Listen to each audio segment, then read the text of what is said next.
الحمد للہ رب العالمین والعاقبۃ للمتقین والصلاة والسلام علی سید الانبیاء والمرسلین وعلی آلہ وصحبہ اجمعین اما بعد فاعوذ باللہ من الشیطان الرجیم بسم اللہ الرحمن الرحیم ان اللہ یأمر بالعدل والإحسان وإیتاء ذی القربى وینہی عن الفحشاء والمنکر والبغی یعظکم لعلکم تذکرون صدق اللہ مولانا العلی العظیم وصدق رسولہ النبی الامین ونحن علی ذلک لمن الشاہدین والشاکرین والحمد للہ رب العالمین۔ حضرات محترم، آج کل کچھ ایسے مسائل چھیڑ دیے جاتے ہیں اور کچھ ایسے معاملات کو اٹھایا جاتا ہے جو کہ حیرت انگیز بھی ہوتے ہیں ہمارے لیے، اور جو انسانیت کی تاریخ کے پس منظر میں انسانیت کے شرف اور فضیلت کے خلاف بھی ہوتے ہیں۔ جیسا کہ آپ جانتے ہیں کہ حضرت لوط علیہ السلام کے حوالے سے قرآن مجید میں بھی ہمیں معلوم ہے کہ ان کی قوم کی مذمت کی گئی، برا کہا گیا، کیونکہ وہ غیر فطری عمل کی طرف تھے، اور اس کا تفصیل سے تذکرہ ہے قرآن مجید میں ہے۔ اور یہاں پہ یہ بات پتہ نہیں پہلے کبھی کسی نے کہی یا نہیں کہی اور سمجھی یا نہیں سمجھی، لیکن آپ جانتے ہیں کہ انبیاء کرام علیہ الصلاۃ والسلام کے یا صحابہ کرام کے یا اہل بیت اطہار کے مبارک ناموں پر نام رکھنا یہ ظاہر ہے کہ ہماری روایت ہے اور ہم اس کو اپنے لیے باعث برکت سمجھتے ہیں۔ لیکن اگر کسی شخص کو حضرت لوط علیہ السلام اللہ کے نبی ہے نا، اور ظاہر ہے کہ کسی بھی نبی کی شان میں ادنا ترین گستاخی وہ کفر ہے۔ یہ ہمیں معلوم ہونا چاہیے کہ صرف اپنے آقا کریم حضور علیہ الصلاۃ والسلام کی بات نہیں کرتے ہم، جب ہم عظمت رسالت کی بات کرتے ہیں، جب شان رسالت میں گستاخی کرنے والوں کے خلاف وہ سزا کی بات کرتے ہیں، ان کے گناہ کی بات کرتے ہیں، تو صرف آقائے دو جہاں صلی اللہ علیہ وسلم ختم الرسول کی بات نہیں کرتے، بلکہ ہمارا عقیدہ یہ ہے کہ اللہ نے جن ہستیوں کو بھی مسند نبوت عطا فرمائی تو ان سب کی شان میں، ان میں سے کسی ایک کی شان میں بھی ادنا ترین گستاخی وہ کفر ہے، وہ آدمی کو مذہب اسلام سے خارج کر دیتی ہے، راندہ درگاہ کر دیتی ہے، اور وہ رب کی رحمتوں سے محروم ہو جاتا ہے۔ لیکن اب حضرت ابراہیم علیہ السلام کے نام پر، اسماعیل علیہ السلام کے نام پر، بلکہ میں نے بہت سے دوستوں کو دیکھا جو حضرت آدم علیہ السلام کے نام پر بھی اپنے بچوں کے نام رکھ دیتے ہیں، لیکن کبھی کسی کا نام آپ نے حضرت لوط کے نام پہ نہیں سنا ہوگا۔ وہ اس لیے کہ اب آپ کی جو قوم تھی وہ ایک ایسے غلط کام میں مشغول رہتی تھی کہ جس کی وجہ سے وہ ایک مذمت کی علامت بن گئی۔ اب چاہے وہ ایک اللہ کے نبی کا نام بھی کیوں نہ ہو، لیکن لوگ سوچتے ہیں کہ کہیں ایسا نہ ہو کہ ہم اپنے بچے کا یہ نام رکھیں تو وہ مذاق کا نشانہ بنے دنیا کے اندر، اور لوگ اس کو نہ جانے کس کس برے القاب سے یاد کریں، تو اس کی طرف نہیں جاتے۔ لیکن یہاں پر اب آپ دیکھیے کہ ہماری دنیا وہ ہے کہ جس کے اندر وہ کام جو انسانیت کے لیے باعث شرم سمجھا جاتا تھا، وہ اب لوگوں نے اس کو لیجسلیشن کے ذریعے اس کو قابل قبول بنا دیا، اس کو عام بنا دیا، اور اگر اس کے خلاف کوئی بات کرے تو وہ جناب خود مجرم قرار پائے گا کہ جناب یہ قانون کے خلاف بات کر رہا ہے۔ اور یہاں پر اگر آپ غور کریں تو ہم جو کہتے ہیں کہ اسلامی جمہوریت اور مغربی جمہوریت میں فرق ہے، وہ یہاں نکھر کر سامنے آتا ہے۔ وہ کیسے؟ وہ اس لیے کہ ہم کہتے ہیں کہ اسلام میں بھی جمہوریت ہے، وہ اس طرح کے جو آپ دیکھیں کہ جس چیز اسلام نے عوام کی رائے کی نفی نہیں کی، لیکن اسلام نے کہا کہ ہر ایک کی رائے اس قابل نہیں ہے کہ اس کو ایکویٹ کیا جائے، اس کو ایک جیسا سمجھا جائے۔ ایک عالم کی رائے اور ایک جاہل کی رائے برابر نہیں ہو سکتی، ایک نیک و پارسا کی رائے اور ایک گناہگار و خطاکار کی رائے وہ برابر نہیں ہو سکتی۔ اس لیے ہمیں یہ ڈیفرینشیٹ ضرور کرنا چاہیے کہ رائے دینے والا ہے کون، اور اس کی ترجیحات کیا ہیں، اس کی نیت کیا ہوگی، اس کا عمل کیا ہے، اس کا ماضی کیا، اس کی سوچ کے زاویے کیا ہیں، ان کے پیش نظر ہمیں کرنا چاہیے۔ تو ہم کہتے ہیں کہ جناب جمہوریت میں آپ فیصلے کر سکتے ہیں جمہور کی رائے سے، لیکن وہ اس وقت تک آپ کو حق ہے جب تک کہ آپ اللہ رسول کے حکم کے خلاف نہ چلیں. اس دائرے میں رہتے ہوئے آپ اپنی مرضی سے فیصلے کر سکتے ہیں، لیکن اس دائرے کو کراس کرنا، یہ لیمٹس کراس کرنے والی بات ہے، وہ آپ کو اجازت نہیں ہے. لیکن جو ہماری مغربی جمہوریت ہے وہ کہتی ہے کہ نہیں، جس کو بھی جمہور نے اچھا کہہ دیا وہ اچھا، جس کو برا کہہ دیا وہ برا. حالانکہ ہم نے کہا کہ اچھائی اور برائی کا ایک اپنا معیار ہے. جس کو اللہ نے اچھا بنایا وہ اچھا ہے، جس کو اللہ نے برا بنایا وہ بری ہے، وہ چیز بری ہے.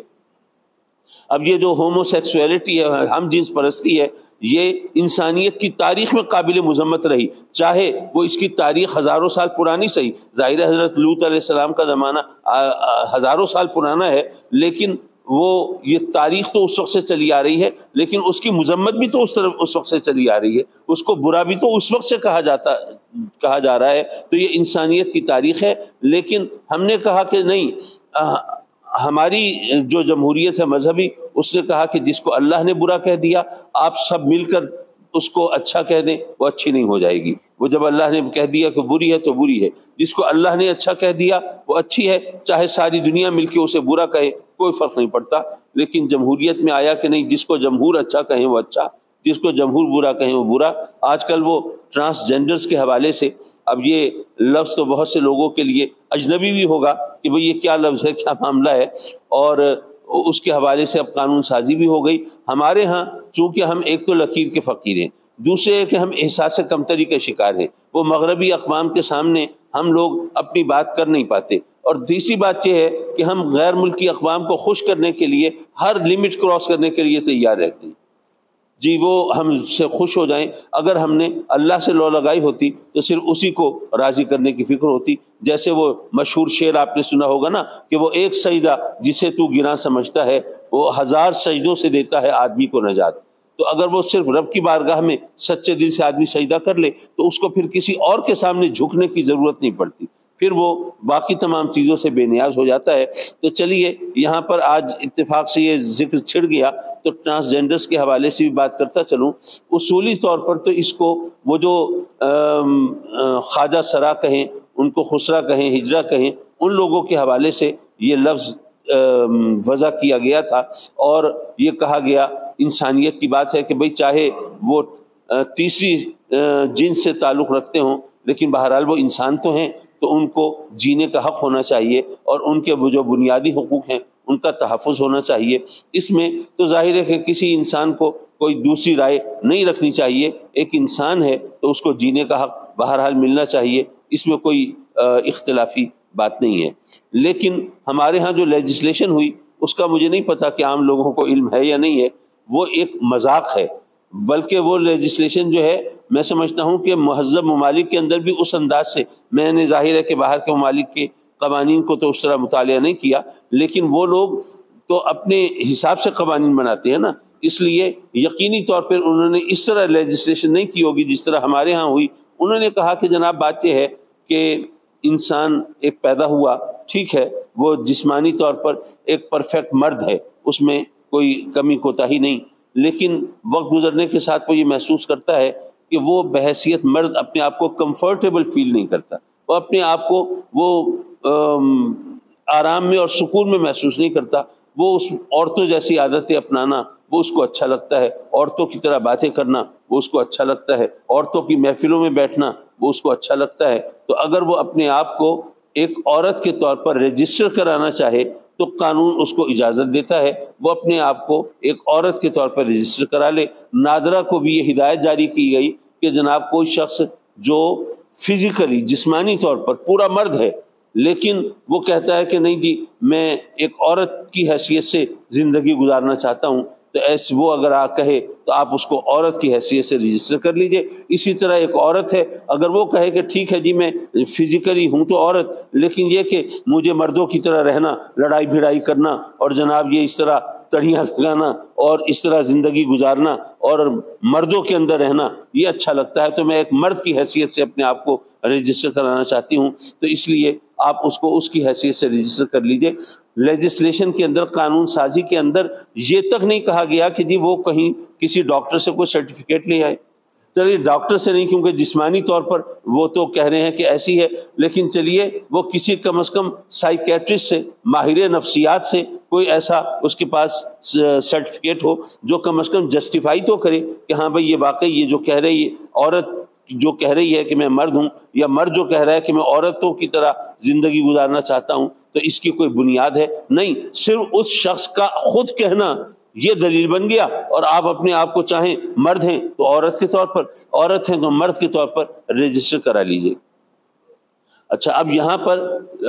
آپ نے یہ بات اخبارات میں پڑھی ہوگی اور لوگوں سے سنی بھی ہوگی کہ اس قانون سے ہم جنس پرستی کا راستہ کھلا۔ ایک عام آدمی کو شاید سمجھ نہ آ رہی ہو کہ ہم جنس پرستی کا راستہ کیسے کھل گیا، حالانکہ بات بڑی سیدھی سی ہے، وہ میں آپ کے سامنے عرض کرتا چلوں۔ بات یہ ہے کہ اگر ایک مرد ہے، اب اس نے جا کے نادرہ میں اپنے آپ کو عورت کے طور پہ رجسٹر کرا لیا کہ نہیں جی میں ایک عورت کی حیثیت سے زندگی گزارنا چاہتا ہوں، اب وہ ڈاکومنٹیشن کے حساب سے وہ اب عورت ہے، قانونی حساب سے اب وہ عورت ہے،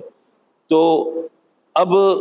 ویسے تو اور بہت سی خرابیاں ہیں، اگر وہ قانونی حساب سے عورت ہے تو ظاہر ہے کہ وہ عورتوں کے ہاسٹل میں رہے گا، ہے تو مرد، رہے گا وہاں پر اس کے کیا نتائج برآمد ہوں گے وہ ہم سمجھ سکتے ہیں۔ لیکن اصل پرابلم جس کو کہا گیا کہ ہم جنس پرستی کا راستہ کھلتا ہے وہ کیسے؟ بھائی وہ ہے تو مرد، لیکن اب کاغذات کے مطابق وہ عورت ہے، چونکہ قانونی طور پر کاغذات کے مطابق، ریکارڈ کے مطابق وہ عورت ہے، تو عورت کی شادی مرد سے تو نہیں عورت سے تو نہیں ہو سکتی، مرد سے ہوگی، تو اب وہ مرد ہے لیکن شادی بھی اس کی مرد سے ہوگی کیونکہ کاغذات میں وہ عورت ہے۔ اسی طرح کسی عورت نے اپنے آپ کو مرد کے طور پر رجسٹر کرا لیا تو اب وہ قانونی طور پر کاغذات کے مطابق، ڈاکومنٹس کے مطابق وہ مرد ہے، اب وہ حقیقتاً تو عورت ہے، لیکن چونکہ قانونی طور پر وہ مرد ہے اور مرد کی شادی مرد سے تو نہیں ہوگی، وہ کسی عورت سے ہوگی، تو اب وہ عورت ہو کر حقیقتاً تو عورت ہے نا، تو اب وہ ایک عورت سے شادی کرے گی، تو ظاہر ہے کہ ہم جنس پرستی کا راستہ کھلا نا یہاں سے۔ تو کہنے کا مطلب یہ ہے کہ یہ جو جمہوریت ہے یہ اس کو لمٹس میں رکھیں گے تو وہ انسانیت کی فلاح کے لیے بہتر ہے کہ ہاں بھائی جمہور کا حق ہے وہ اپنا حاکم خود چنے، جمہور کا حق ہے کہ وہ اپنے لیے طرز زندگی کا انتخاب خود کریں، جمہور کا حق ہے کہ اپنے لیے قانون سازی وہ خود کریں تاکہ ان کو پتہ ہو کہ کیا چیز ان کے لیے بہتر ہے اور کیا بدتر ہے۔ لیکن اگر آپ ان کے لیے کوئی لمٹس نہیں رکھیں گے تو پھر یہی نتیجہ نکلے گا جو اب ہمارے سامنے آ رہا ہے۔ تو بہرحال یہ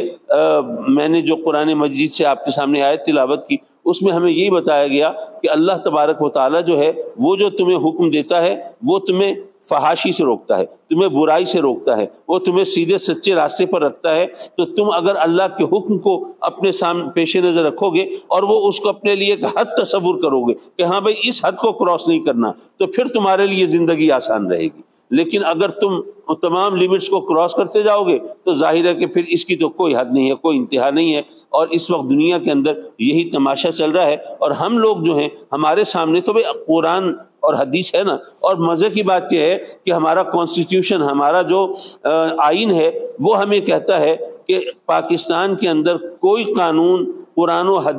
و سنت کے خلاف نہیں بن سکتا، یہ کانسٹیٹیوشنل ریکوائرمنٹ ہے، یہ آئینی تقاضا ہے ہمارے آئین کا ہمارے ملک میں، اور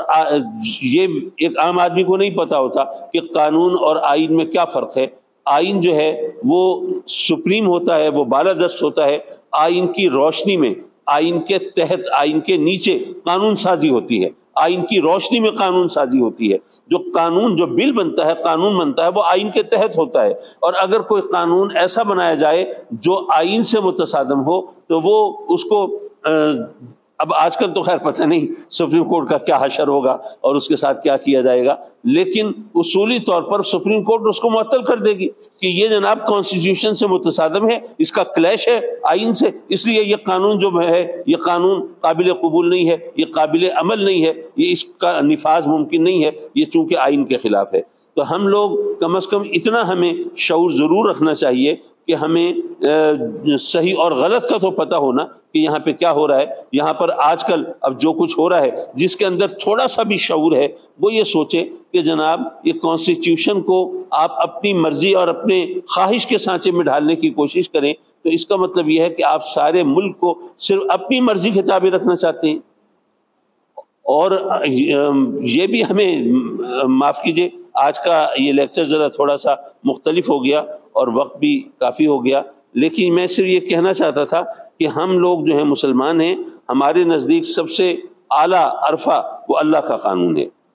اور اللہ کے قانون میں اگر کوئی ترمیم کر سکتا ہے یا تو وہ خود اللہ تبارک و تعالیٰ کر سکتا ہے، یا پھر اللہ کا بھیجا ہوا نمائندہ، جس کو ہم نبی کہیں، جس کو رسول کہیں، جس کو پیغامبر کہیں، جس کو پروفٹ کہیں۔ یہ ظاہر ہے کہ تو زبان کی بات ہے نا، یہ تو لفظوں کا کھیل ہے، اس سے کوئی فرق نہیں پڑتا، لیکن جس کو رب کائنات نے اختیار دیا ہے بس وہ کر سکتا ہے۔ اور اس کی جب ہم آقا کریم صلی اللہ علیہ وسلم کے حوالے سے بات کرتے ہیں کہ آقا کریم صلی اللہ علیہ وسلم وہ قانون ساز بھی ہیں، وہ قانون تبدیل بھی کر سکتے ہیں، اور اس کی بے شمار مثالیں ہمارے سامنے موجود ہیں۔ وہ ایک مشہور حدیث تو میں سنایا کرتا ہوں دوستوں کو، چلیے وہاں پہ لا کے بات ختم کرتے ہیں کہ رمضان کی مناسبت سے وہ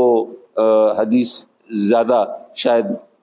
مناسبت رکھے گی کہ ایک صحابی حاضر ہوئے آقا کریم صلی اللہ علیہ وسلم کی بارگاہ میں، رمضان کا مہینہ ہے، آ کے عرض کرتے ہیں کہ آقا مجھ سے بڑی خطا ہوئی، غلطی ہوئی، میں روزہ توڑ بیٹھا۔ آقا کریم نے فرمایا کہ ٹھیک ہے پھر کفارہ ادا کرو۔ عرض کی سرکار کفارے کی صورت کیا ہے؟ فرمایا کہ 60 روزے مسلسل رکھو۔ اب یہ رمضان کا روزہ، اگر فرض روزہ رمضان کا، رمضان کے مہینے میں اگر کوئی جان بوجھ کے توڑ دے تو اس کے لیے پھر آدمی کو کنزیکٹیو مسلسل 60 روزے رکھنے پڑتے ہیں کفارے کے طور پر، درمیان میں کوئی وقفہ نہیں، کوئی گیپ نہیں، مسلسل 60 روزے۔ اس صحابی نے عرض کی کہ آقا میں تو کمزور ناتواں شخص ہوں، میں تو روزے رکھ رہا تھا، ایک روزہ جو ہے وہ پورا نہیں کر پایا اور وہ گھبرا کے توڑ دیا، تو آقا یہ 60 روزے وہ بھی مسلسل، وہ تو میرے بس میں نہیں ہے، میں نہیں رکھ پاؤں گا۔ آقا کریم نے فرمایا اچھا پھر ایسا کرو کہ 60 غریبوں مسکینوں کو کھانا کھلا دو۔ اس نے کہا آقا میں تو خود غریب مسکین ہوں، میرے لیے تو اپنے بچوں کا پیٹ پالنا مشکل ہے، میرے تو اپنے گھر میں 2 وقت چولہا نہیں جلتا، ایسے میں 60 مسکینوں کو کہاں سے کھانا کھلاؤں گا، میرے بس میں تو نہیں ہے، میں تو نہیں کر سکتا۔ فرمایا کہ اچھا پھر تیسری صورت اللہ نے یہ بیان کی ہے کہ ایک غلام یا باندی آزاد کر دو تو تمہارا کفارہ ادا ہو جائے گا۔ عرض کی کہ آقا میں غلام باندی کہاں سے لاؤں گا؟ میں نے تو عرض کیا میرے لیے تو روٹی کے لالے پڑے ہوئے ہوتے ہیں، تو غلام یا باندی کی آزادی آقا میرے بس میں تو نہیں ہے۔ اب حضور علیہ الصلوۃ والسلام نے یہ نہیں فرمایا کہ بھئی اللہ نے کفارے کی 3 صورتیں بیان کی ہیں، میں نے تینوں تیرے سامنے رکھ دی اور تو کہتا ہے میں کوئی بھی پورا نہیں کر سکتا، نہیں پورا کر سکتا پھر سزا بھگتنا اللہ کی طرف سے، میں کیا کروں؟ نہیں، یہ نہیں فرمایا، بلکہ آپ نے اس کو انتظار کرنے کو کہا، گویا آپ جانتے تھے کہ کوئی اور صورت نکلنے والی ہے۔ اب وہ بیٹھے ہیں انتظار میں، اتنے میں ایک اور صحابی حاضر ہوتے ہیں آقا کریم صلی اللہ علیہ وسلم کی بارگاہ میں، اور وہ کھجوروں کا ایک ٹوکرا لے کے آقا کریم کی بارگاہ میں تحفہ، وہ ہدیہ، وہ نذرانہ پیش کرتے ہیں۔ آقا کریم وہ قبول فرماتے ہیں، اور وہ پہلے صحابی جو روزہ توڑ کے آئے بیٹھے ہیں ان کو بلاتے ہیں، فرماتے ہیں کہ اچھا بھائی تم کوئی اور صورت تو کفارے کی ادا نہیں کر سکتے، تو چلو یہ کھجوریں لے جاؤ اور مدینے کے غریبوں مسکینوں میں تقسیم کر دینا تو تمہاری طرف سے کفارہ ادا ہو جائے گا۔ اب وہ صحابی وہ کھجوروں کا ٹوکرا لے کے چلتے ہیں، لیکن پھر ٹھٹکتے ہیں، رکتے ہیں، پلٹتے ہیں اور عرض کرتے ہیں کہ آقا آپ فرما رہے ہیں کہ جو کھجوریں ہیں کہ مدینے کے غریبوں مسکینوں میں تقسیم کر دوں میرا کفارہ ادا ہو جائے گا۔ آقا میں وہ غریبوں مسکینوں کو کہاں ڈھونڈوں گا، کیونکہ مدینے کا جو سب سے غریب مسکین لاچار نادار ہے وہ تو یہ مجرم آپ کی بارگاہ میں حاضر ہے، اب میں غریبوں کو کہاں ڈھونڈوں گا؟ آقا کریم تبسم فرمایا، مسجد نبوی کے در و دیوار روشن ہو گئے، فرمایا کہ اچھا یہ کھجوریں لے جا، اپنے بیوی بچوں کو کھلا دے، خود کھا لے، تیرا کفارہ ادا ہو گیا، لیکن یہ صرف تیرے لیے رعایت ہے۔ یہ اس کو مثال بنا کے وہ لوگ دوسروں سے پھل لے کے خود کھا کے اور کفارہ ادا نہ کرتے پھریں، یہ تیرے لیے رعایت ہے، میں اپنے خصوصی اختیار کو تیرے لیے استعمال کرتا ہوں اور تیری طرف سے یہ اللہ قبول فرما لے گا۔ حضرات محترم، اب یہاں پر اللہ کا قانون تو جو ہے وہ ہم سب جانتے ہیں، آج تک چلا آ رہا ہے، لیکن آقا کریم نے اس کے لیے اس قانون کو ریلیکس کر دیا اور اس کے لیے اس کو رعایت عطا فرما دی۔ ویسے تو ماشاءاللہ ہم اتنے منہ پھٹ ہو گئے ہیں کہ یہاں پر بھی کہہ سکتے ہیں کہ جی وہ جتنا غریب بھی تھا تو ایسے غریب آج کل بھی تو آخر ہوتے ہیں نا، کتنے وہ بھی ہوتے ہیں جو فاقے سے بیچارے دنیا سے رخصت ہو جاتے ہیں، کتنے غریب وہ ہوتے ہیں جن کے والدین چھوٹے بچے ہوتے ہیں، بچوں کا پیٹ نہیں پال سکتے تو بچوں کو مار کے خودکشی کرنے پہ آ جاتے ہیں، ایسی کہانیاں بھی آتی ہیں، تو پھر ان کے لیے بھی اس قانون کی روشنی میں کوئی رعایت تو نکالنی چاہیے، لیکن نہیں، وہ صرف آقا کریم صلی اللہ علیہ وسلم کو اختیار تھا، کسی اور کے لیے اختیار نہیں ہے۔ آپ اس کے لیے جتنے بھی جواز ڈھونڈیں اور جتنی بھی دلیلیں دیں، لیکن کوئی دلیل اب کام نہیں آ سکتی، کیونکہ اب وہ چیپٹر تو کلوز ہو گیا، اب وہ قانون تبدیل نہیں ہو سکتا، بدلا نہیں جا سکتا۔ بہرحال وہ اگر وہاں پہ اگر قانون میں تبدیلی ہوتی ہے تو انسانیت کی بھلائی کے لیے ہوتی ہے، اپنے مفاد کے لیے نہیں ہوتی، اپنی جیب بھرنے کے لیے نہیں ہوتی۔ وہاں پر جو کچھ ہوتا ہے وہ اللہ کے حکم سے ہوتا ہے، اور ظاہر ہے کہ اللہ سے بڑھ کر کون اپنی مخلوق کا بھلا چاہے گا، اور وہ جو کرتا ہے وہ یقیناً بھلا ہی کرتا ہے۔ اللہم صلی علی سیدنا مولانا محمد وعلی آل سیدنا مولانا محمد وبارک وسلم وصلی علیہ۔ ربنا آتنا فی الدنیا حسنہ وفی الآخرۃ حسنہ وقنا عذاب النار۔ میرے مولا اپنے کرم سے ہمیں قرآن کی صحیح سمجھ عطا فرما، اور پھر اس پر عمل کرنے کی توفیق بھی عطا فرما، اور مولا ہمیں گمراہی سے بچانا، ہمیں بھٹکنے سے محفوظ رکھنا، اور میرے مولا جو ہمیں ورغلاتے بہلاتے ہیں ان کے شر سے بھی محفوظ رکھنا۔ میرے مولا اپنے کرم سے اپنے حبیب کے صدقے میں اس ماہ مقدس کی رحمت برکت شامل حال فرمانا۔ آج تراویح میں انشاءاللہ العزیز ختم قرآن مجید کی محفل ہوگی۔ مولا یہ تراویح میں جو ہم نے قرآن مجید سنا ہے، سنایا ہے، میرے مولا اس کو مقبول و منظور فرما، اور اگر کہیں کوئی ہم سے لغزش ہوئی ہو تو محض اپنے کرم سے درگزر فرما۔ تو رحمان ہے، رحیم ہے میرے مولا، تو ستار ہے، غفار ہے میرے مولا، تو اس سے بڑھ کر رحم فرمانے والا تو اور کوئی نہیں ہے۔ میرے مولا اپنے کرم سے ہماری جان و مال کی حفاظت فرما، اور جان و مال میں برکت عطا فرما، اور جان و مال کے ہر گھاٹے سے خسارے سے محفوظ فرما، اور اپنے کرم سے ہمارے گھروں کو بھی اپنی نعمتوں اور رحمتوں سے سرفراز فرما، ہمارے بچوں کو بھی ہمارے خوابوں کی تعبیر بنا، اور ہمارے لیے عزت اور راحت کا سبب بنا میرے مولا۔ ہمیں بھی نیکیوں کی توفیق دے، نیکیوں سے محبت دے، نیک راہوں پر استقامت دے۔ آمین آمین آمین یا رب العالمین۔ وصلی اللہ تعالی علی خیر خلقہ ونور عرشہ محمد وآلہ وصحبہ اجمعین، آمین برحمتک یا